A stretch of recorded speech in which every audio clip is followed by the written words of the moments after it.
आप देख रहे हैं अनहोनी। तो चलिए बढ़ते हैं आज की इस कहानी की ओर। कहते हैं ना, कभी कभी रास्ते हमें दूसरी मंजिल की ओर ले जाते हैं और अक्सर उन रास्तों से वापस लौट पाना बेहद मुश्किल होता है। बंटी और सूरज घर वालों के लाख समझाने के बावजूद भी ट्रिप पर निकले थे। दोनों बहुत अच्छे दोस्त थे। बचपन से लेकर अभी तक एक के बिना दूसरे का गुजारा नहीं था। खैर, आने वाले खतरे से अनजान दोनों दोस्त आगे बढ़े जा रहे थे। रात काफ़ी हो चुकी थी और रास्ता जंगल का था। उनकी गाड़ी के अलावा दूर दूर तक और कोई गाड़ी नज़र नहीं आ रही थी। सूरज कार चला रहा था और बंटी उसके बगल वाली सीट पर बैठकर बाहर घने अंधेरे को देख रहा था।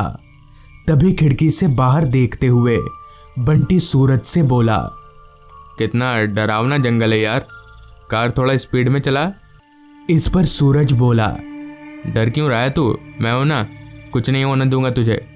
इतना बोलकर एक दफा सूरज ने भी रास्ते के किनारे जंगलों को अच्छे से देखा तो सच में जंगल कुछ ज्यादा ही डरावने लग रहे थे। लिहाजा सूरज ने कार की रफ्तार बढ़ा दी। कार अपनी पूरी रफ्तार से रास्ते पर सरपट दौड़ रही थी। सूरज अभी कार चला ही रहा था कि तभी उसकी नज़र आसमान पर गई। मौसम ने अपना रुख बदल लिया था। थोड़ी देर पहले तक जिस आसमान में तारे टिमटिमा रहे थे, वहीं अब काले बादलों की गिरफ्त में था। वो दोनों दोस्त अभी बिगड़ते मौसम को देख ही रहे थे कि तभी रास्ते पर सरपट दौड़ती उनकी कार अचानक से बंद पड़ गई। कार को ऐसे बंद होता देख सूरज ने सही वक्त पर गाड़ी को रोड के एक साइड में कर लिया। सूरज ने गाड़ी रीस्टार्ट करने के लिए चाबी घुमाई, लेकिन कोई फायदा नहीं हुआ। जैसे कार किसी थके हुए शरीर की तरह बिस्तर में पड़ गई हो। जब चाबी घुमाने से भी बात नहीं बनी तो बंटी बोला, यार ये गाड़ी को क्या हो गया? अब भाई कहीं हमने घर वालों की बात ना मानकर गलती तो नहीं कर दी? इस पर सूरज ने जवाब दिया, क्या फालतू बात बोल रहा है तू? सिर्फ कार ही तो बंद पड़ी है, मैं बाहर निकल कर देखता हूँ। इतना बोलकर बाहर जाने के लिए सूरज ने अभी गाड़ी का दरवाज़ा खोला ही था। इतने में ही बहुत तेज बारिश शुरू हो गई। सूरज ने फट से गाड़ी का दरवाज़ा बंद कर लिया। कहीं ना कहीं अब वो दोनों फंस चुके थे। सूरज लगातार कार के अंदर से ही इंजन स्टार्ट करने के लिए कोशिश कर रहा था, मगर हर बार वो नाकाम साबित हो रहा था। बारिश अब और भी तेज हो चुकी थी। कार में बहुत वक्त गुजार लेने के बाद भी जब बारिश नहीं रुकी, तब सूरज कार के अंदर से एक बार बाहर के माहौल का जायजा लिया। हालांकि अंधेरा बहुत होने की वजह से कुछ भी साफ नहीं था, मगर बीच बीच में चमकती बिजली की रोशनी में सूरज ने देखा कि उससे कुछ ही दूरी पर एक पुराना सा घर है। उस घर को देखकर सूरज बंटी से बोला, यार वो देख, वहाँ एक घर है, चल जाकर देखते हैं, शायद कोई मदद मिल जाए। इस पर बंटी बोला, क्यों जाना है, कार में ही बैठते हैं ना, बारिश रुक जाएगी थोड़ी देर में। वैसे भी उस घर में जाना ठीक नहीं होगा। इस पर सूरज बोला, अभी तू पागल है क्या, जाकर देखते हैं।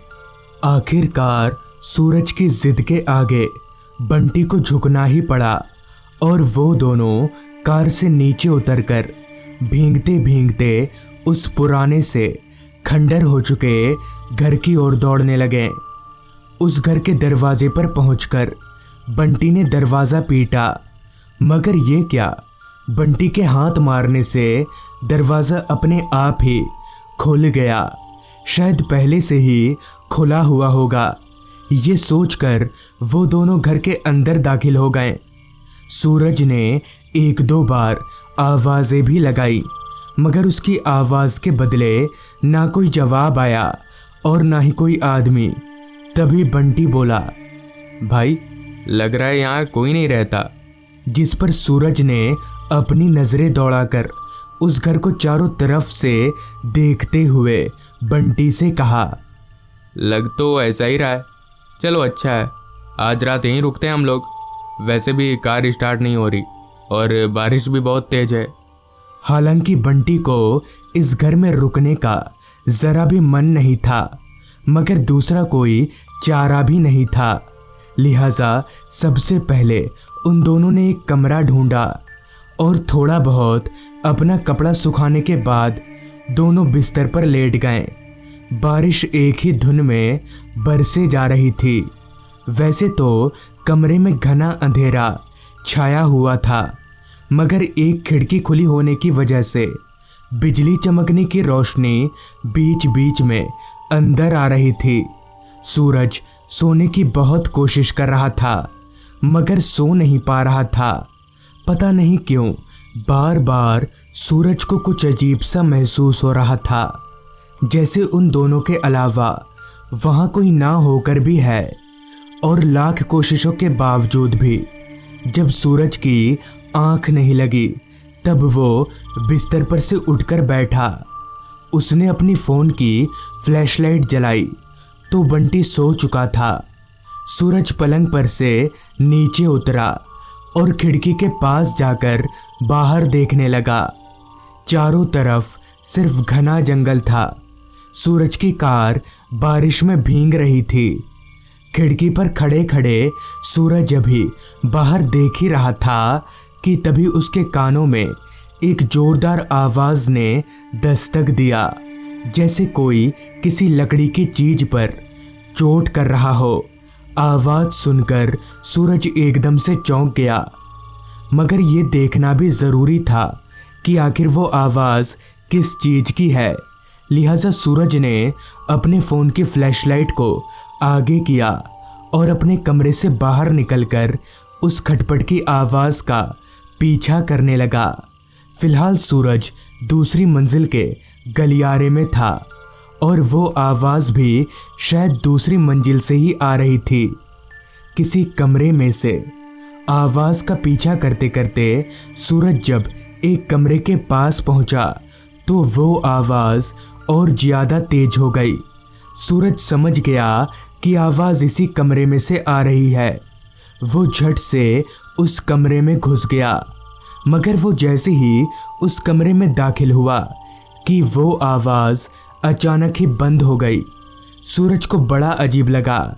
उसने कमरे में टॉर्च घुमाकर चारों तरफ देखा भी, मगर उसे ऐसा कुछ दिखा नहीं जिससे आवाज़ आए। लिहाजा सूरज उस कमरे से बाहर निकल गया, मगर जैसे ही उसने उस कमरे के बाहर कदम रखा वो आवाज़ फिर से शुरू हो गई। वो बेइंतहा घबरा गया। डरते डरते अभी वो पीछे मुड़ने का सोच ही रहा था कि तभी पीछे से किसी ने उसके कंधे पर हाथ रख दिया, जिससे उसकी घबराहट कई गुना बढ़ गई।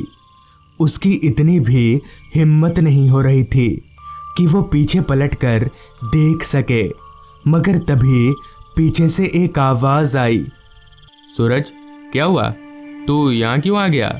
सूरज पहचान गया कि ये आवाज़ बंटी की है।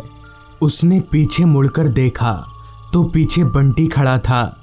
इस पर सूरज बोला, अबे तू है, पर तू तो सो रहा था ना, यहाँ कब आया?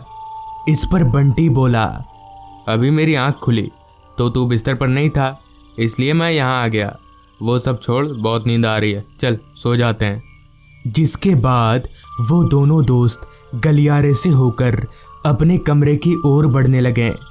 चलकर जब वो दोनों अपने कमरे के पास पहुँचे और सूरज ने जब अपना टॉर्च कमरे के अंदर की ओर मारा तो सूरज के पैरों तले ज़मीन खिसक गई। बड़ी बड़ी बातें करने वाला सूरज डर से कांपने लगा, क्योंकि बंटी बिस्तर पर आराम से सोया हुआ था। तो फिर सूरज के साथ कौन था? सूरज ने झट से अपने बगल में देखा, मगर बंटी उसके बगल में नहीं था। वो तो आराम से बिस्तर पर सोया हुआ था। सूरज समझ गया कि ज़रूर दाल में कुछ काला है, लिहाजा सूरज भागकर बंटी के पास गया और उसे सारी बात बता दी। सारी बात सुनकर अब तक नींद से जाग चुका बंटी ने कहा, मैंने तो पहले ही कहा था नहीं रुकते यहाँ पर, चल वापस कार में, निकल यहाँ से। इस पर सहमति जताते हुए सूरज और बंटी उस घर से निकलने लगे। उस घर से निकलकर वो दोनों अपनी कार में पहुंचे और सूरज कार स्टार्ट करने की कोशिश करने लगा। एक बार में तो नहीं, मगर 2-3 बार चाबी घुमाने पर गाड़ी स्टार्ट हो गई।